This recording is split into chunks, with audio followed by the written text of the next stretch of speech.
In tennis, sometimes I win, and sometimes I lose. But in life, with him, I always win.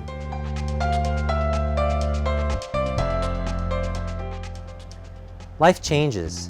Jesus' love, however, does not.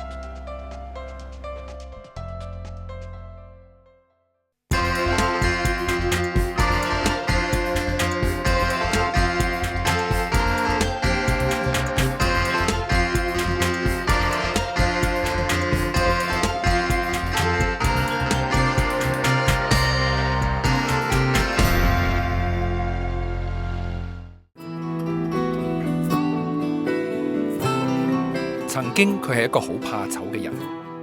我因為係都係幾 shy 啦，咁咧識啲朋友難啲啦。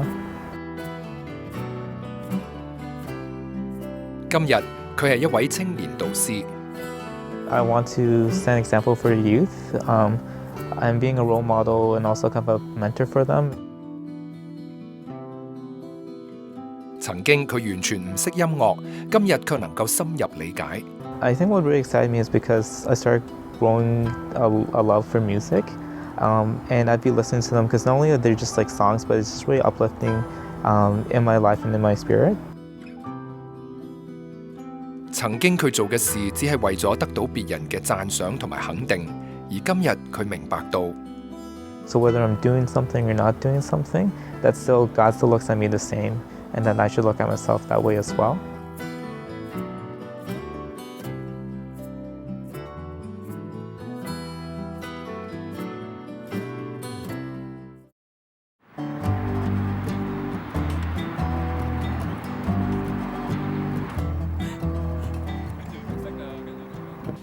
海明頓 Hamilton 人口大約70萬，係一座港口城市，市內有多處嘅景點，而其中海達號驅逐艦更加被指定為加拿大歷史遺蹟。海達號喺1942年底喺英國建成，被譽為加拿大皇家海軍最打得嘅軍艦。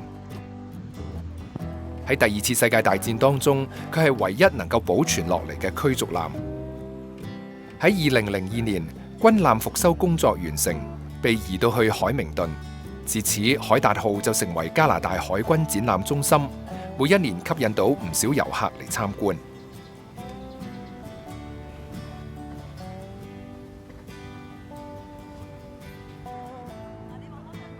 駱健雄 Jason 喺海達號進港之前就已經喺海明頓生活，佢係喺呢個城市長大，佢嘅生命故事亦都從呢個地方開始。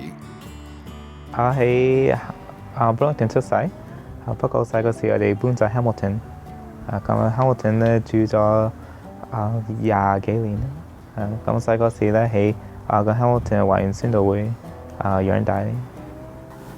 我記得細嗰時，大約係1981年嗰時，我就開始去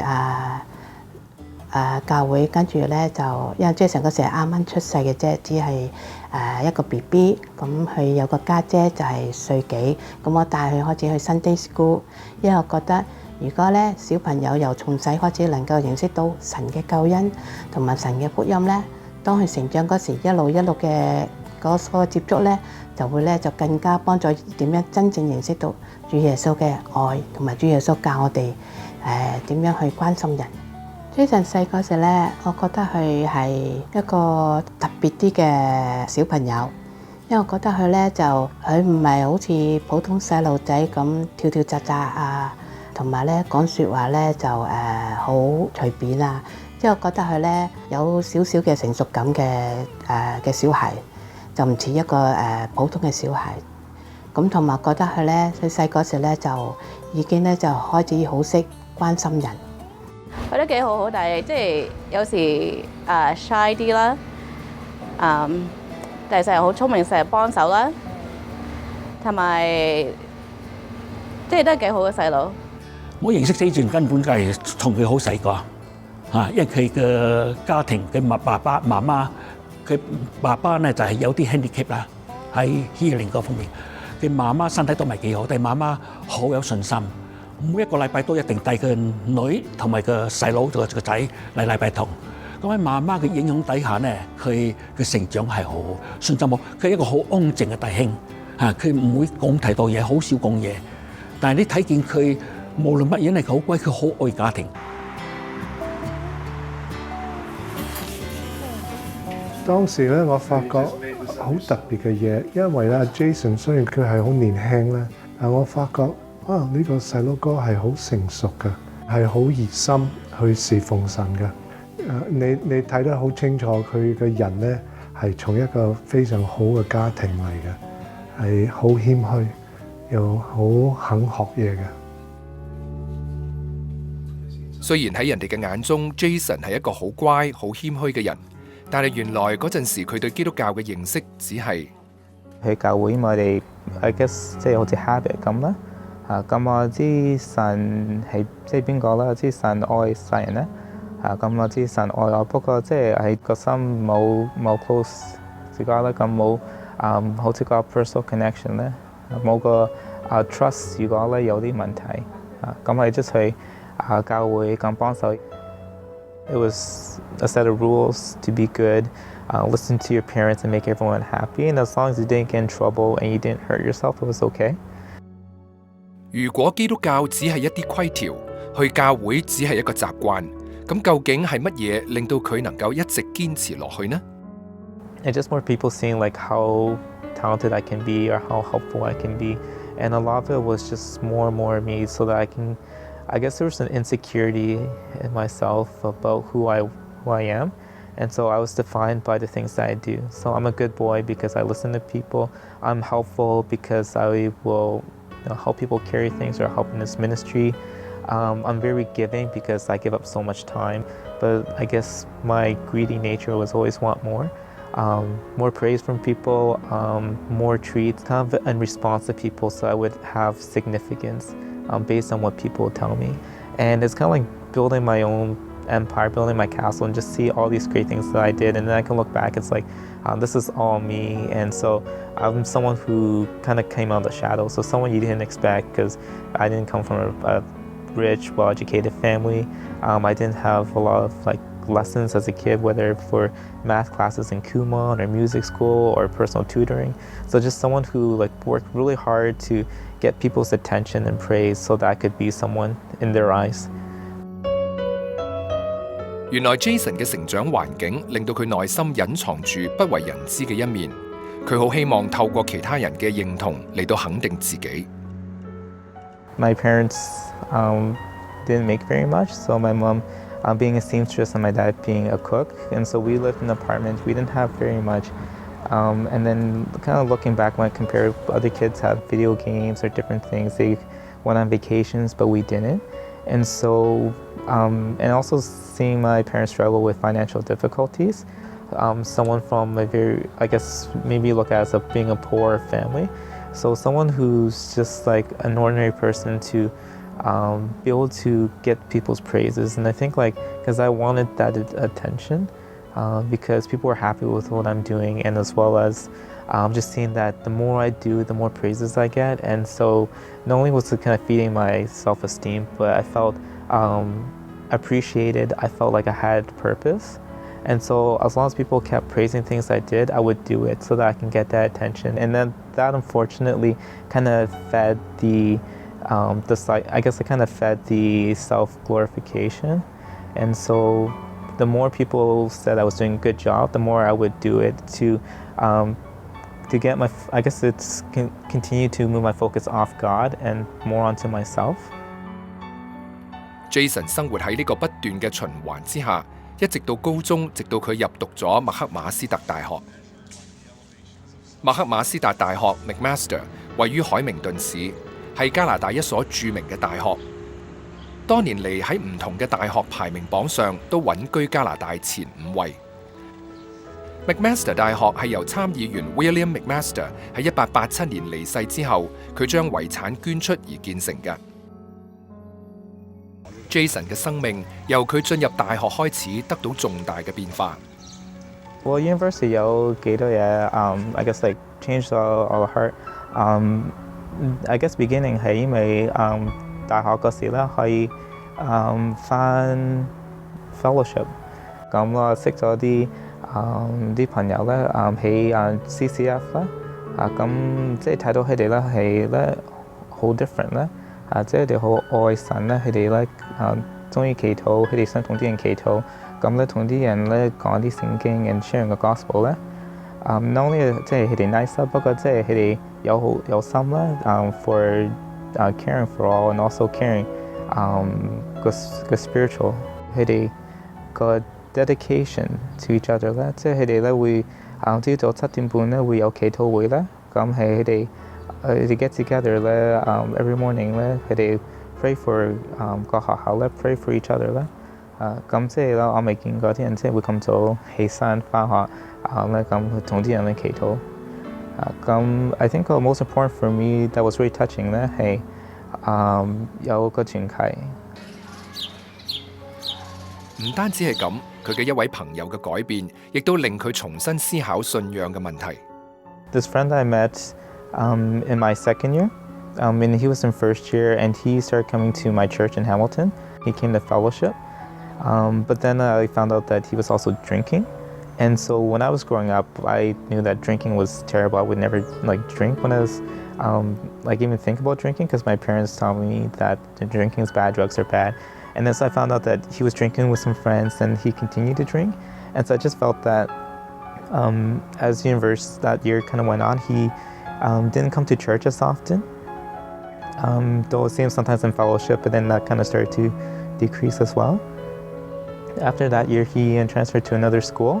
And so I kind of felt that maybe, because his marks weren't doing so, I thought maybe if I was able to spend more time with him, as a friend and supporting, that maybe he wouldn't need to maybe use alcohol, or maybe look for friends to kind of have a more, maybe more of a student social life. And so when he left, I was still praying for him and thinking about him, but I continued on with my schooling. And then at the Campus Challenge event, it was really great to see him, not only because seeing him at a Christian event, but also to see that he started cleaning up his life, so he wasn't drinking as much, and he's not only started pulling up his grades, but he committed himself to serving God. Recently, I had the chance to see him after Campus Challenge event, and this was probably about maybe 6-7 years later, at a Teens Conference coaching training. And he was actually one of the trainers, which was fantastic to see how he does pastoral counseling, which was really exciting to see. And he's also been involved with the Teens Conference for about 3-4 years, helping the coaches with how to handle students, how to talk with them about the life issues, and as well as helping with some spiritual issues. So it's really great to see how someone who got lost in the crowd, God was able to bring him back. 呢位朋友嘅改變對 Jason 最大嘅影響係 I think the biggest impact actually were two. One was seeing him there. That was something really great, because over the years it was on my heart that I felt like maybe it was my fault that he wasn't that he wasn't growing in his faith. He wasn't going to church regularly. So when I talked to him, I kind of poured out my heart, just saying how I felt it was me that he went. His grades weren't doing well, and that he stopped going to church. But then he said it wasn't my fault, and I was it's kind of like a burden being lifted, because just to see how that God was able to carry him and kind of work through his life during his later university years, and then just be able to have the chance to at least for me, what I thought was my fault wasn't at all, but God was using all of this to help build him up, and also to bring me to a point knowing that that there are greater things in ministry, that seeing that it's God that makes things work and not me, but it's for me to be obedient to God. 大學時候嘅經歷讓 Jason 重新思考信仰嘅問題，佢決定唔再為得到其他人嘅讚賞而生活。God asked me, who am I in his eyes? And then so I could see all the things I did was really for myself and wasn't for God. And I didn't want to continue lying to people as well, that because one is that they never asked, they always looked at that maybe Jason loves God so much that he spends so much time at church and helping all these people. but it wasn't really that. And so I think God decided to take that time and to really change my attitude. But God really helped me find that my identity is Him, and so I would be satisfied in Him. So whether I'm doing something or not doing something, God still looks at me the same, and then I should look at myself that way as well. And so that was the big point for me, that like one of the starting points where I just felt that it's more that God's at work than it's for me to be at work. And so coming to the realization that doing things on my own strength and for my glory and for my honor wasn't honoring to God, but as well it was an empty feeling, because I always continued to do the next thing so that I can get more praise, but just was never satisfied. And then so I think just that night that God just really put on my heart that is to give it to Him and to give Him the glory, to serve Him and put my heart for Him.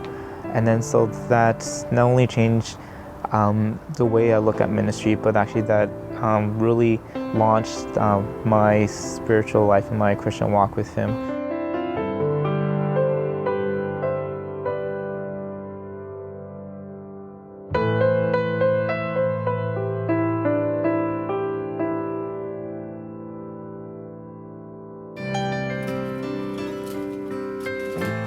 神唔單止改變咗 Jason 嘅生活態度，亦都透過一本書讓佢明白到作為基督徒嘅真正意義。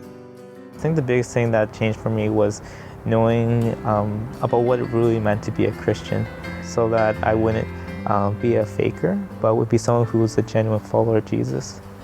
This life is about worshiping God, it's about fellowship and evangelism, and it's about missions, and it's about and it's just growing in discipleship and walking with God. And so kind of like the 5 aspects that Rick Warren talks about in his book, I didn't know about those until I read the book, and I was just like so surprised that like, why didn't anyone tell me this before? So kind of growing up in church, and I think that's what one of the big changes was that I actually started grasping what it meant to be a Christian. 當 Jason 真正咁能夠活出信仰生命嘅時候，佢亦都希望透過喜歡嘅音樂嚟到為神工作。I really got excited about Christian music and the artists and the songs, and we started doing some of the songs in service. I think what really excited me is because I started growing a love for music, and I'd be listening to them because not only are they just like songs, but it's just really uplifting in my life. That just like really gives me a sense of peace and calm to think that that when storms come, I can soar with God on eagle's wings. So the artists, they share about what God's doing in their life and how they were transformed when God touched their lives, and how their music reflects their journey with God. And so I can really see that Christian artists don't just play music because they play music, but they play it to honor and to lead people to God and to point them to Jesus. 雖然 Jason 喜歡音樂，但係由於經濟嘅原因，令佢喺學習嘅路途上比一般人困難。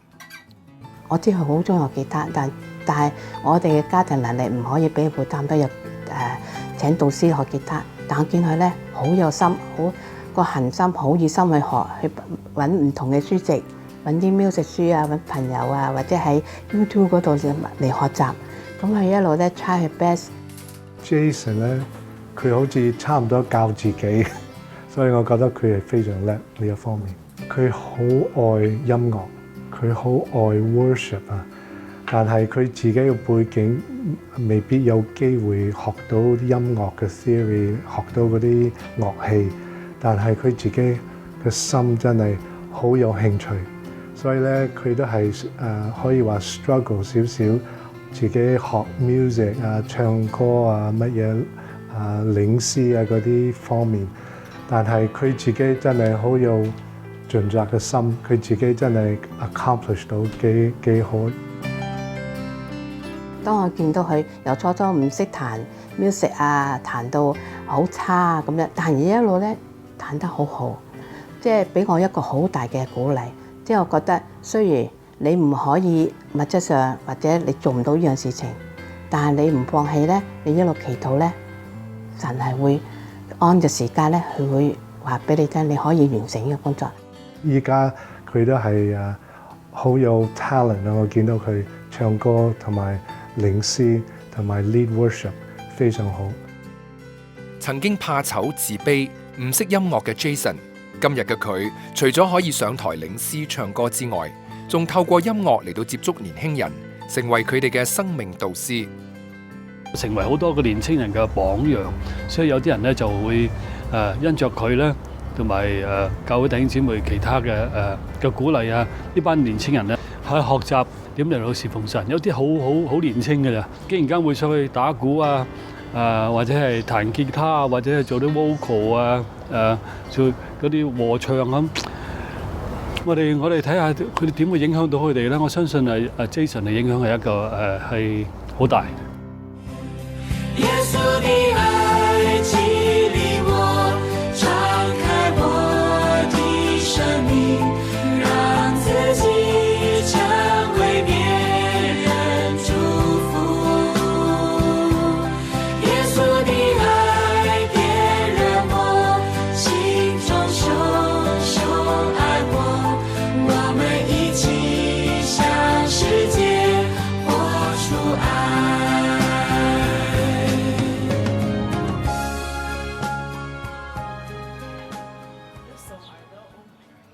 對我哋所有我年齡嘅我哋嘅團契啲人咧，佢係好有 impact 嘅對我哋，因為佢 financially 又 support 我哋啦，佢又載我哋去其他地方啊，帶我哋去玩啊。咁如果有啲新嘅書或者 materials 咧 for 團契嘅，佢又會 recommend 俾我哋。我哋成日講笑話，佢喺教會住嘅，所以佢係我哋去邊啊，有啲咩 event 啊，佢成日都會喺度，佢會 join 啊，佢會陪我哋玩啊咁樣噶咯。佢 impact 到我即係 through 啲好多去做嘅細少少嘅嘢。佢有教過我哋好多關於即係喺學校同喺教會即係成長即係 spiritually 嘅嘢。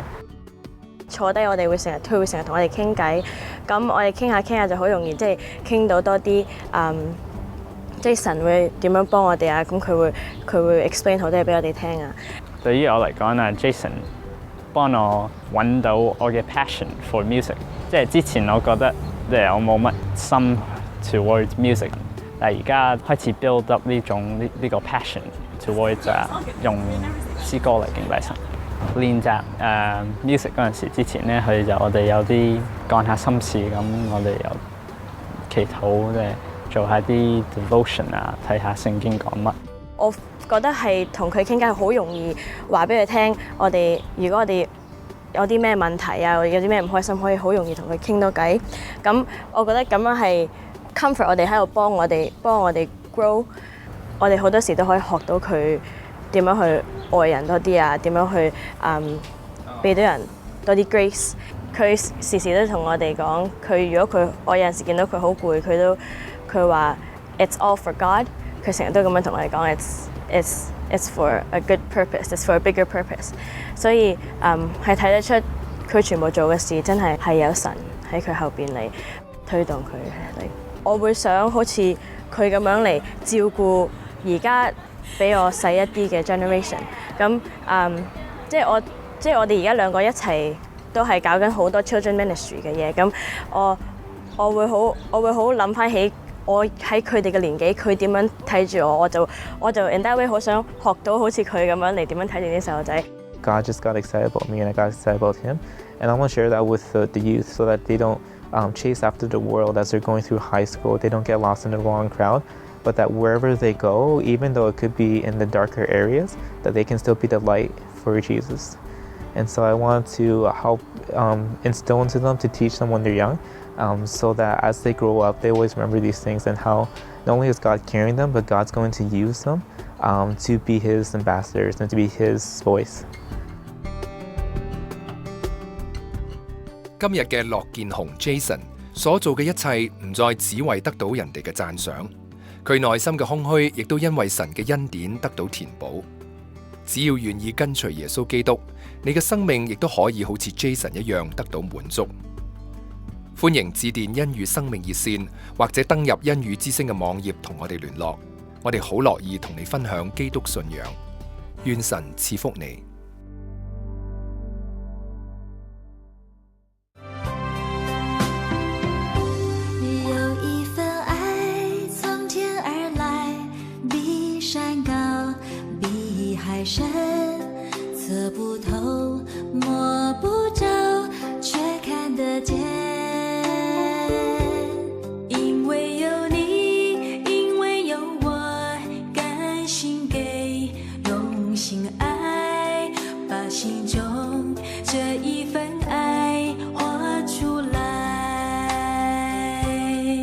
稣的爱激励我，敞开我的生命，让自己成为别人祝福。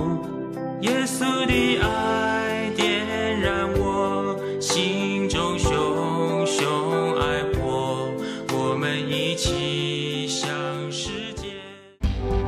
滴滴恩語，滋潤普世華人心靈。恩語之聲以世界各地華人經歷耶穌基督帶嚟生命改變嘅真實故事，透過全球電視同埋電台廣播網絡，仲有電腦互聯網廣傳福音，亦都以生命關顧電話熱線幫助有需要嘅人。我哋嘅事工好需要你經濟上嘅支持，就讓我哋繼續為福音齊心努力。